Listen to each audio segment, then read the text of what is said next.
जय श्री राम दोस्तों, आप सभी का मेरे इस YouTube चैनल में हार्दिक स्वागत है। कैसे हैं आप सब, ये बताने के लिए कमेंट बॉक्स में जय श्री राम अवश्य लिखें। दोस्तों, शुक्ल पक्ष की पूर्णिमा के दिन शरद पूर्णिमा का पर्व मनाया जाता है। शरद पूर्णिमा के दिन चंद्रमा पृथ्वी के बेहद ही नजदीक होता है और इस दिन चंद्रमा अपनी 16 कलाओं से भी परिपूर्ण होता है। आपको बता दीजिए कि शरद पूर्णिमा की रात चंद्रमा से निकलने वाली जो किरणें हैं वो अमृत के समान मानी जाती हैं। यही वजह है कि इस दिन लोग खुले आसमान के नीचे खीर बनाकर रखते हैं। मान्यता है कि शरद पूर्णिमा पर रात भर चांद की रोशनी में खीर रखने से उसमें औषधि गुण आ जाते हैं और फिर अगले दिन सुबह उस खीर का सेवन करके अच्छी सेहत की प्राप्ति होती है। लेकिन दोस्तों, इस बार शरद पूर्णिमा पर चंद्र ग्रहण की छाया पड़ने के कारण आसमान से अमृत इस बार नहीं बरसेगा। ऐसे में इस दिन खुले आसमान में खीर रखना सही होगा ना या नहीं, इस बात को लेकर काफी कंफ्यूजन बनी हुई है। तो आज की हम इस वीडियो में यही बताएंगे कि साल 2023 में शरद पूर्णिमा का पर्व कब मनाया जाएगा, 28 अक्टूबर को या फिर 29 अक्टूबर को। साथ में हम ये भी बताएंगे कि आपको पूर्णिमा का व्रत, शरद पूर्णिमा का व्रत आपको किस दिन रखना है और चंद्र ग्रहण पड़ने के कारण आप शरद पूर्णिमा की पूजा और व्रत किस प्रकार रखेंगे। और इस दिन माँ लक्ष्मी की पूजा करने का भी विधान है, तो उसकी पूजा अर्चना आप कैसे करेंगे। शरद पूर्णिमा का व्रत चंद्रमा को अर्घ देने के बाद खोला जाता है, तो ग्रहण पड़ने की वजह से वह व्रत कैसे खोला जाएगा, व्रत कब खोला जाएगा और इस शरद पूर्णिमा पर विशेष रूप से खीर रखी जाएगी या नहीं और उसका सही समय क्या होगा। तो इस ये सब जानकारी के लिए वीडियो के लास्ट तक बने रहें।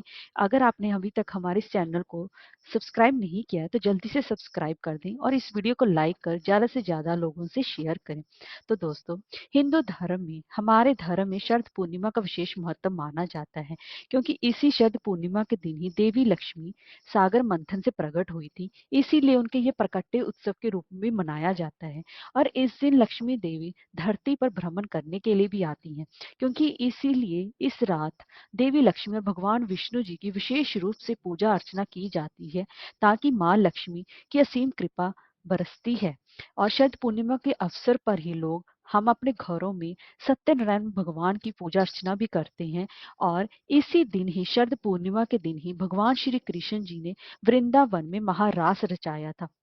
इसीलिए ब्रिज में इसको रास पूर्णिमा के नाम से भी जाना जाता है, क्योंकि इस दिन चंद्रमा पूर्ण 16 कलाओं में होता है और इस दिन अमृत बरसता है और इस दिन की गई पूजा का फल पूर्ण मिलता है और कभी भी इस दिन की गई पूजा निष्फल नहीं होती और यह हमें वरदान के रूप में मिलता है दिन। और दोस्तों, इस दिन चंद्रमा की किरणों से अमृत की वर्षा की वजह से ही इस दिन हम चावल की खीर खीर को रात भर चांदनी में रखकर सुबह अगले दिन प्रातःकाल इसके खाने का विधान है। लेकिन हम लोगों को अच्छी सेहत और समृद्धि की प्राप्ति के लिए इस दिन क्या हम चंद्रमा की किरणों में ये खीर रखेंगे या नहीं, यही सब बातें आज हम इस वीडियो में ही जानेंगे। तो दोस्तों, सबसे पहले हम जान लेते हैं कि शरद पूर्णिमा का पर्व कब मनाया जा रहा है, इसकी तिथि कब प्रारंभ हो रही है। तो दोस्तों, शरद पूर्णिमा की तिथि जो कि 28 अक्टूबर की सुबह 4:17 से ही प्रारंभ होगी और इसकी पूर्णिमा तिथि की जो समाप्ति है 28 अक्टूबर की देर रात यानी कि 29 अक्टूबर की सुबह 1:53 पर समाप्त हो जाएगी। तो ऐसे में उदय तिथि के हिसाब से शरद पूर्णिमा का जो व्रत है वो 28 अक्टूबर 2023 को दिन शनिवार को ही रखा जाएगा। और दोस्तों, शरद पूर्णिमा पर चंद्र जी भगवान का विशेष महत्व होता है। तो इस दिन चंद्र उदय का समय रहेगा शाम को 5:20 पर रहेगा। लेकिन दोस्तों, इस दिन चंद्र ग्रहण भी पड़ रहा है, जिसकी वजह से कि कंफ्यूजन है कि हम शरद पूर्णिमा व्रत कब रखें और पूजा किस प्रकार करें और व्रत कब खोलें। तो दोस्तों, सबसे पहले तो हम जान लेते हैं कि चंद्र ग्रहण पड़ कब रहा है। तो दोस्तों, चंद्र ग्रहण 28 अक्टूबर की रात को 1:05 पर शुरू होगा, जो कि देर रात तक 2:24 पर समाप्त होगा। ये चंद्र ग्रहण है वो मध्य रात्रि में पड़ रहा है। और दोस्तों, पर इसका जो सूतक काल होता है वह शाम को ही प्रारंभ हो जाएगा।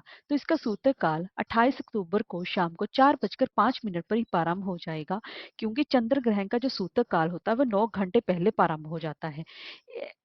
इसी वजह से यह पर इस साल दोस्तों ये चंद्र ग्रहण भारत में भी दिखाई दे रहा है, इसीलिए चंद्र ग्रहण का सूतक काल भी भारत में मान्य होगा।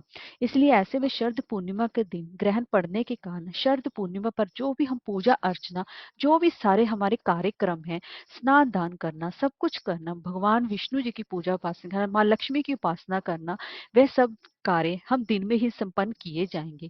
सूतक काल लगने से पहले ही आप अपनी सारी जितनी भी पूजा से संबंधित सभी कार्य हैं वह पर समाप्त कर ले, क्योंकि ग्रहण के साथ ही सूतक काल को भी अशुभ माना जाता है। सूतक काल एक अशुभ समय होता है जो कि उस दौरान कोई भी पूजा पाठ निषेध मानी जाती है।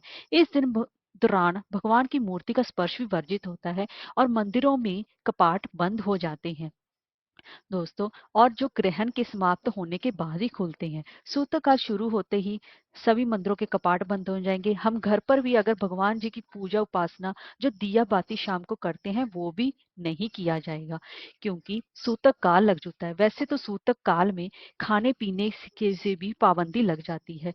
आप खाने पीने का कोई भी सामान नहीं खा सकते, और सूतक काल लगने से पहले ही आपके घर में जितने भी खाने पीने के सामान है उसमें आप कुशा और फिर तुलसी अवश्य ही डाल दें, ताकि वो सामान हम खाने को दूषित होने से बचा सकें, क्योंकि सूतक काल के दौरान ही सब चीजें दूषित होनी शुरू हो जाती हैं।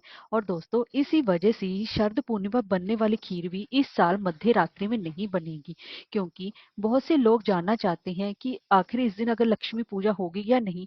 तो दोस्तों आपको पता ही अभी बता रहे हैं कि आपको 4 बजे ही शाम से सूतक काल लग जाएगा, और सूतक काल लगने की वजह से कोई भी मूर्ति स्पर्श, कोई भी दिया बाती, कोई शाम की पूजा पाठ हम कुछ भी नहीं कर सकते, और ना ही किसी चीज को हम छू सकते हैं।